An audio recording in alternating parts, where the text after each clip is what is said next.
Hi hello ನಮಸ್ಕಾರ ಸ್ನೇಹಿತರ. ಹಳೆ ಚಾರು ಎಂಟ್ರಿ ಕೊಟ್ಟಿದೆ, ತತ್ತರಿಸಿ ಹೋಗ್ತದಾಳೆ ವೈಶಾಖ. ಓ ಮೈ ಗಾಡ್, ಇಷ್ಟು ದಿನ ಇದ್ದಂತಹ ಚಾರುನೇ ಬೇರೆ, ಮುಂದೆ ಈ ಕಡೆ ವೈಶಾಖ ಮುಂದೆ ಕಾಣಿಸ್ಕೊಳ್ಳೋ ಚಾರುನೇ ಬೇರೆ. ರೆಬಲ್ ಚಾರು ಎಂಟ್ರಿ ಕೊಟ್ಟರೆ ವೈಶಾಖ ಕತೆ ಏನಾಗ್ಬೋದು, ಏನಾಯ್ತು ಅಂಥದ್ದು ತಿಳ್ಕೊಬೇಕು ಅಂದರೆ ಈಗಲೇ ನಮ್ಮ ಈ ಚಾನಲ್ನ ಸಬ್ಸ್ಕ್ರೈಬ್ ಮಾಡಿ, ಹಾಗೆ ಈ ಒಂದು ವಿಡಿಯೋವನ್ನು ಪೂರ್ತಿಯಾಗಿ ನೋಡಿ. ಇಲ್ಲಿ ಚಾರು ತನ್ನ ಅಕ್ಕ ವೈಶಾಖ ತುಂಬ ಬದಲಾಗಿದ್ದಾಳೆ, ಅವಳು ಒಳ್ಳೆಯವಳಾಗಿದ್ದಾಳೆ. ಅವಳು ಏನೋ ತಪ್ಪು ಮಾಡದೆ ಯಾವುದೋ ಒತ್ತಡಕ್ಕೆ ಸಿಕ್ಕಿ ಈ ರೀತಿ ಎಲ್ಲ ಮಾಡಿದ್ಲು ಅಂತ ಅನುಕಂಪ, ಕನಿಕರ, ಪ್ರೀತಿ ಎಲ್ಲವೂ ಕೂಡ ಚಾರುಗಿತ್ತು. ಒಮ್ಮೆಲೆ ತಪ್ಪು ಮಾಡಿದ್ರು ಕೂಡ ಬುದ್ಧಿ ಕಲ್ತಿರ್ತಾರೆ, ಕ್ಷಮೆ ಸಿಗಬಹುದಲ್ವ, ನನಗೂ ಕೂಡ ಕ್ಷಮೆ ಸಿಕ್ತಲ್ವ, ಹಾಗೆ ಆಕೆಗೂ ಕೂಡ ಕ್ಷಮೆ ಸಿಗಬೇಕು ಅಂತ. ಆದರೆ ಅದೇ ಒಂದು ಒಳ್ಳೆತನವನ್ನು ವೈಶಾಖ ಎನ್ಕ್ಯಾಶ್ ಮಾಡ್ಕೊಂಡಿದ್ದೆ. ಜೈಲಿನಿಂದ ಬರಬೇಕಾದ್ರೇ ಕಾಲು ಮುರಿತು, ಹಾಗೆ ಹೀಗೆ ಅಂತ ಡ್ರಾಮಾ ಮಾಡ್ಕೊಂಡು ಬಂದು ಈ ಕಡೆ ಚಾರು ಮುಂದೆ ತನ್ನ ಕಾಲು ಸರಿ ಹೋಗಬೇಕು ಅಂದರೆ ವ್ರತ ಮಾಡಬೇಕು, ಮುಡಿ ಕೊಡಬೇಕು ಅಂತ ಎಲ್ಲ ಹೇಳ್ತಾರೆ. ಈ ಒಂದು ವಿಷಯ ಕೇಳ್ತದಾಗೆ ಈ ಕಡೆ ಪ್ರಮಾಣ ಮಾಡಿದಂಥ ಚಾರು ತನ್ನ ಅಕ್ಕನಿಗೆ ಕಾಲು ಬರಬೇಕು ಅನ್ನೋ ಕಾರಣಕ್ಕೆ ತನ್ನ ಅಂದವಾದಂತಹ ಕೇಶು ರಾಶಿಯನ್ನೇ ದೇವರಿಗೆ ಮುಡುಪಾಗಿಡು ಮುಡಿ ಕೊಡೋಕೆ ಸಿದ್ಧವಾಗಿಬಿಡ್ತಾಳೆ. ಮನೆಯವ್ರು ಯಾರಿಗೂ ಕೂಡ ತಿಳಿಸದೆ ಕಠಿಣ ವ್ರತವನ್ನು ಮಾಡಿ ತನ್ನ ಕೂದಲನ್ನು ಕೂಡ ದಾನ ಮಾಡೋಕ್ಕೆ ಮುಂದಾಗ್ತದಾಗೆ ಜಾನಕಿ ಅವ್ರಿಗೆ ಪುರೋಹಿತರ ಮುಖಾಂತರ ಗೊತ್ತಾಗುತ್ತೆ. ತಡಿಯೋಕೆ ಬಂದರೂ ಕೂಡ ಇಲ್ಲ, ನನ್ನ ಅಕ್ಕ ಹುಷಾರಾಗಬೇಕು, ಚೆನ್ನಾಗಿರಬೇಕು ಅಂತ ಹೇಳಿ ಅವಳು ತನ್ನ ಅಂದವಾದ ಕೇಶು ರಾಶಿಯನ್ನೇ ಮುಡಿ ಕೊಟ್ಬಿಡ್ತಾಳೆ. ಈ ಕಡೆ ವಿಷಯ ಗೊತ್ತಾಗ್ತದಾಗೆ ರಾಮಾಚಾರಿ ರೆಬಲ್ ಆಗ್ತಾನೆ. ವೈಶಾಖ ಹತ್ರ ಬಂದು ಗ್ರಾಚಾರ ಬಿಡಿಸ್ತಾನೆ. ಯಾಕೆ ರೀತಿ ಮಾಡಿದ್ರೆ ನನ್ನ ಪರ್ಮಿಷನ್ ತಗೋಬೇಕು ಅನಿಸ್ಲಿಲ್ವಾ, ಹಾಗೆ ಹೀಗೆ ಅಂತ. ಈ ಕಡೆ ಚಾರು ಮಾತ್ರ ಅಕ್ಕಂದೇನೂ ತಪ್ಪಿಲ್ಲ ರಾಮಾಚಾರಿ ಅಂತಿದ್ದಾಗೆ ತುಂಬ ಬೇಜಾರು ಮಾಡ್ಕೋತಾನೆ. ಆಗ ಚಾರು ಹೇಳೋದು, ಯಾಕೆ ನಾನು ಚೆನ್ನಾಗಿಲ್ಲಿ ಕಾಣಿಸ್ತಿಲ್ಲ ಅಂತ ಬೇಜಾರಾಗ್ತದ್ಯಾ, ಆ ಫ್ರಸ್ಟ್ರೇಟಲ್ಲಿ ಈ ರೀತಿ ಆಡ್ತಿದ್ಯಾ ಅಂತ. ಇಲ್ಲ ಮೇಡಮ್, ಯಾಕೆ ಆ ರೀತಿ ಅಂತೀರ, ನಮ್ಮ ಬಗ್ಗೆ ಇರೋ ಪ್ರೀತಿ ಗರ್ವ ಅಭಿಮಾನ ಮತ್ತಷ್ಟು ಜಾಸ್ತಿ ಆಯಿತು ಕೂಡ, ಆದರೂ ಕೂಡ ಸ್ವಲ್ಪ ಸ್ವಾರ್ಥಿಯಾಗಿ ಮೇಡಮ್, ಮೊದಲಿನ ಚಾರುನೇ ಚೆನ್ನಾಗಿದ್ರೆ ಈಗ ವಿವೇಕ ಇಲ್ಲದೆ ಯಾಕೆ ರೀತಿ ಯೋಚನೆ ಮಾಡ್ತಿದ್ರ, ಈ ರೀತಿ ಮುಡಿ ಕೊಡೋದ್ರಿಂದ ಸಮಸ್ಯೆ ಬಗೆಹರುವಾಗಿದ್ದಿದ್ರೆ ಎಲ್ಲರೂ ಮುಡಿ ಕೊಡ್ತಿದ್ರಲ್ವಾ, ಆ ಹಾಸ್ಪಿಟಲ್ಗೆಲ್ಲ ಯಾಕೆ ಬೇಕಾಗಿತ್ತು, ಈಗ ಅವ್ರು ಏನು ಎದ್ದು ನಿಂತ್ಕೊಂಡ್ಬಿಟ್ರ, ಹಾಗೆ ಹೀಗೆ ಅಂತ ಹೆಂಡತಿಗೆ ಒಂದಷ್ಟು ಬುದ್ಧಿ ಹೇಳಿ ಅವಳ ಮೇಲಿರೋ ಪ್ರೀತಿಯನ್ನು ಕೂಡ ವ್ಯಕ್ತಪಡಿಸ್ತಾರೆ.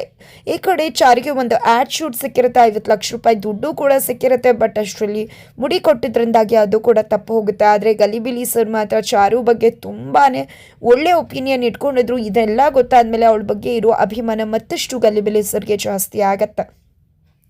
ನಂತರ ಇದೆಲ್ಲ ಆಗತ್ತೆ. ಬಟ್ ಇದರಿಂದಾಗಿ ಚಾರು ಕುಗ್ಲಿಲ್ಲ. ಅವರಿಬ್ಬರ ನಡುವೆ ಚಾರಿ ನಡುವಿನ ಬಾಂಧವ್ಯ ಕಡಿಮೆ ಆಗಲಿಲ್ಲ. ಅವರಿಬ್ಬರು ಇನ್ನಷ್ಟು ಕ್ಲೋಸ್ ಆಗ್ತಿದ್ದಾರೆ. ನಾವು ಮಾಡಿ ಏನು ಪ್ರಯೋಜನ ಆಯಿತು ಅಂತ ರುಕ್ಕು ವೈಶಾಖನ ಕೇಳಬೇಕಾದ್ರೆ ಆ ರೀತಿಯ ಕನ್ಕೋತಿಯ ಮಾನಸಿಕವಾಗಿ ನೋವಾಗದೆ ಇದ್ರೂ ಕೂಡ ದೈಹಿಕವಾಗಿ ಪೆಟ್ಟು ಮಾಡಬಹುದಲ್ವ. ನನ್ನ ಹತ್ರ ಅದಕ್ಕೂ ಒಂದು ಪ್ಲ್ಯಾನ್ ಇದೆ, ನೀನೇನು ಯೋಚನೆ ಮಾಡಬೇಡ, ನೋಡ್ತಾ ಇರು ಏನು ಮಾಡ್ತೀನಿ ಅಂತ ಹೇಳಿ ಪ್ಲ್ಯಾನನ್ನು ಎಕ್ಸಿಕ್ಯೂಟ್ ಮಾಡೋದಕ್ಕೆ ವೈಶಾಖ ಮುಂದಾಗ್ತಾರೆ. ರುಕ್ಕುಗೂ ಕೂಡ ಪ್ಲ್ಯಾನ್ ಗೊತ್ತಿರುತ್ತೆ. ಹಾಗಾಗಿ ಕಳ್ಳರು ಅಂತ ಕಿರ್ಚ್ಕೋತಿದ್ದಾಗೆ ಮನೇಲೆಲ್ಲರೂ ಕೂಡ ಚಾರು ಸಮೇತ ಅಲ್ಲಿಗೆ ಬರ್ತಾರೆ. ಏನಾಯ್ತು ಏನು ಅಂತಿದ್ರೆ ಕಳ್ಳರು ಅಂತ ಹೇಳ್ತಿದ್ದಾರೆ. ಎಲ್ಲರೂ ಕೂಡ ಕಳ್ಳರನ್ನ ಹುಡ್ಕೊಂಡು ಹೋಗ್ತಾರೆ. ಅಷ್ಟರಲ್ಲಿ ರುಕು ಹೋಗಿದ್ದೆ ಲೈಟ್ ಆಫ್ ಮಾಡ್ತಾಳೆ. ಚಾರು ಕಳ್ಳರನ್ನ ಹುಡ್ಕೊಂಡು ಬರ್ತಿದ್ದಾಗೆ ದೊಣ್ಣೆನ ತಗೊಂಡಿದ್ದೆ ವೈಶಾಖ. ಕಳ್ಳಂಗೆ ಹೊಡೆಯೋ ರೀತಿ ರುಕು ಮತ್ತು ವೈಶಾಖ ಇಬ್ಬರು ಬಂದಿದ್ದೆ ಚಾರುಗೆ ರಪ್ಪ ಅಂತ ಬಾರಿಸ್ತಾರೆ. ಕರೆಂಟ್ ಹತ್ಕೊಳ್ಳುತ್ತೆ. ತದನಂತರ ರಾಮಾಚಾರಿ ಎಲ್ಲ ಬಂದು ಏನಾಗ್ತದೆ ನಿಮಗೆ, ಯಾಕೆ ಚಾರುಗೆ ಈ ರೀತಿ ಹೊಡಿತಿದ್ದೀರಾ ಅಂತ ಕೇಳ್ತಿದ್ದಾರೆ. ಅತ್ತೆ ಕೂಡ ಏನಮ್ಮ ಇದಲ್ಲ ಅಂತ ಕೇಳ್ತಿದ್ರೆ ಅದು ಕಳ್ಳ ಕೂಡ ತಲೆಗೇನೋ ಹೊತ್ಕೊಂಡಿದ್ದ, ಚಾರು ಕೂಡ ಸೆರ್ಗ್ ಹಾಕೊಂಡಿಲ್ಲಲ್ವ, ಕಳ್ಳ ಅಂತ ಫೀಲ್ ಆಗ್ಬಿಡ್ತು, ಅದಕ್ಕೆ ಹೊಡೆದ್ಬಿಟ್ವಿ, ಸಾರಿ ಚಾರು ತುಂಬ ಪೆಟ್ಟಾಯ್ತಾ ಅಂತ ವೈಶಾಖ ಕೇಳ್ತಿದ್ರೆ. ಪೆಟ್ಟಾಗದೆ ಇರತ್ತಾ, ರಕ್ತ ಬರ್ತದೆ ನೋಡಿ, ಬನ್ನಿ ಚಾರು ಮೇಡಮ್ ಅಂತ ಹೇಳಿ ಕರ್ಕೊಂಡೋಗಿ ಫಸ್ಟ್ ಏಡ್ ಮಾಡ್ತಿದ್ದಾರೆ. ಜೊತೆಗೆ ಈ ಕಡೆ ಕೋದಂಡವ್ರನ್ನ ಹೋಗ್ರಿ ಕೆಲಸ ಮಾಡ್ರಿ ಅಂತ ವೈಶಾಖ ಕಳಿಸ್ಬಿಡ್ತಾರೆ. ನಂತರ ಇಲ್ಲಿ ವೈಶಾಖ ರುಕ್ಕು ಇಬ್ರು ಕೂಡ ಖುಷಿ ಪಡ್ತಿದ್ದಾರೆ. ಅಕ್ಕ ನೀನು ಅನ್ಕೊಂಡಾಗೇನೋ ಮಾಡ್ತಿದ್ಯಾ, ಬಟ್ ಅದರಿಂದ ಏನು ಪ್ರಯೋಜನ ಇದೆ, ನಿಜ ಹೇಳಬೇಕು ಅಂದರೆ ಈ ಮನೇನ ಒಡಿಬೇಕು ಅಂತ ಹೇಳಿದ್ರೆ ನಾವು ಅನ್ಕೊಂಡಾಗೆ ಮಾಡಬೇಕಾಗತ್ತ. ನನಗೆ ಈ ಮನೇನ ಮೊದಲು ಒಡಿಬೇಕು, ಅದಕ್ಕೆ ಏನು ಮಾಡಬೇಕು ಹೇಳಿ ಅಂದಾಗ ಏನು ಯೋಚನೆ ಮಾಡಬೇಡ, ಅದಕ್ಕೆ ಮುಹೂರ್ತ ಅನ್ನೋದೆಲ್ಲ ನೋಡಬೇಕಾಗಿಲ್ಲ. ನಿಜ ಹೇಳಬೇಕು ಅಂದರೆ ಮೆಟ್ಲುಗಳನ್ನ ಹತ್ಕೊಂಡು ಹೋಗಬೇಕು ಅಷ್ಟೇ.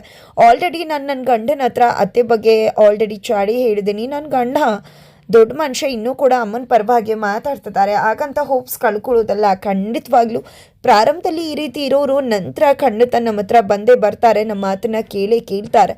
ಆ ನಂತರ ನೋಡ್ತಾರು ಏನು ಮಾಡ್ತೀನಿ ಅಂತ. ಹಾಗೆ ನೀನು ಕೂಡ ನಿನ್ನ ಕೆಲಸನ ಮಾಡಬೇಕಾಗತ್ತ ಅಂದಾಗ ಏನು ಮಾತಾಡ್ತಿದ್ರ ಅಕ್ಕ ಅಂದಾಗ, ಹೌದು ರುಕು, ನೀನು ನಿನ್ನ ಗಂಡನ ಹತ್ರ ಹೋಗಿದ್ದೆ, ಅವನನ್ನು ನಿನ್ನ ತೆಕ್ಕೆಗೆ ಹಾಕೋಬೇಕು, ಒಲಿಸ್ಕೋಬೇಕು, ನಿನ್ನ ಸೆರಗಿಗೆ ಕಟ್ಕೋಬೇಕು, ನೀನು ಹೇಳ್ದಾಗೆ ಅವನು ಆಡಬೇಕು, ನಂಬಬೇಕು, ಆ ರೀತಿ ಮಾಡಬೇಕು ಅಂತ ಸರಿ ಅಂತ ಹೇಳಿದೆ. ರುಕ್ಕಿ ತನ್ನ ಗಂಡನ ಕಿಟ್ಟಿ ಹತ್ರ ಹೋಗ್ತಾಳೆ. ಕಿಟ್ಟಿ ನೀನು ಹೇಳಿದ್ದೆ ಅಲ್ವಾ ಕೃಷ್ಣ, ವೈಶಾಖ ಅಕ್ಕನ ನೋಡ್ಕೊ, ಕಣ್ಣಿಡು ಅಂತ. ನಾನು ವೈಶಾಖ ಅಕ್ಕ ಮೇಲೆ ಕಣ್ಣಿಟ್ಟಿದ್ದೆ.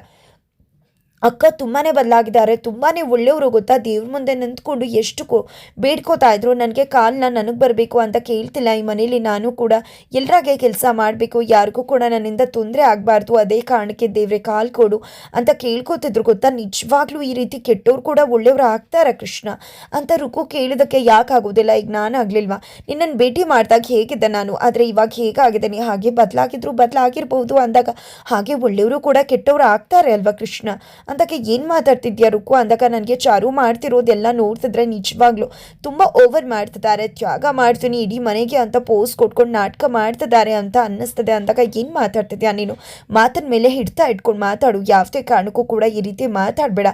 ಇವತ್ತು ನಾನು ನೀನು ಮದುವೆ ಆಗಿ ಇಲ್ಲಿ ಚೆನ್ನಾಗಿದ್ದೀವಿ ಅಂದರೆ ಅದಕ್ಕೇನೆ ಕಾರಣ ಅನ್ನೋದನ್ನು ಮರಿಬೇಡ ಅಂತಿದ್ದಾರೆ. ಹಾಗಂದು ಮಾತ್ರಕ್ಕೆ ನಾನು ನೋಡಿದ ಸುಳ್ಳು ಅಂತ ಹೇಳ್ತಿದ್ಯಾ. ವೈಶಾಖ ಅಕ್ಕನ ಹೇಗೆ ಅಬ್ಸರ್ವ್ ಮಾಡಿದ್ವು ಹಾಗೆ ಇವರನ್ನು ಕೂಡ ಅಬ್ಸರ್ವ್ ಮಾಡಿದೆ, ಹೇಳಿದೆ ಅಷ್ಟೇ. ಏನು ಮಾತಾಡ್ತಿದ್ಯಾ ಕೃಷ್ಣ, ಹಾಗಿದ್ರೆ ನಿನಗೆ ನನ್ನ ಮಾತಿಗಿಂತ ಅವ್ರ ಮಾತೇ ಹೆಚ್ಚ. ಹಾಗಿದ್ರೆ ಒಮ್ಮೆ ಬಂದು ಅವ್ರು ಏನಾದರೂ ನನ್ನ ಬಗ್ಗೆ ಚಾಡಿ ಹೇಳಿದ್ರೆ ನೀನು ನಮ್ಮ ಜೊತೆ ನಿಂತ್ಕೊಳ್ಳೋದಿಲ್ವಾ ಕೃಷ್ಣ ಅಂತ ಹತ್ಕೊಂಡು ಹೇಳ್ತಿದ್ರೆ, ಎಲ್ಲರಿಗೂ ನಿನ್ನ ಜೊತೆನೇ ನಿಂತ್ಕೋತೀನಿ ಅಂತ ಹೇಳ್ತಾರೆ. ಫೈನಲಿ ನನ್ನ ಮಾತು ಕೇಳೋ ಹಾಗಾದ ನನ್ನ ಗಂಡ ಕೃಷ್ಣ ಅಂತ ಖುಷಿ ಪಡ್ತದಾಳೆ ರುಕ್ಕು. ಈ ಕಡೆ ರುಕ್ಕುನು ಮತ್ತು ವೈಶಾಖ ಸೇರಿಕೊಂಡು ಇಡೀ ಮನೆ ನೆಮ್ಮದಿ ಹಾಳು ಮಾಡಬೇಕು ಅಂತ ಸ್ಕೆಚ್ ಹಾಕ್ತಿದ್ದಾರೆ.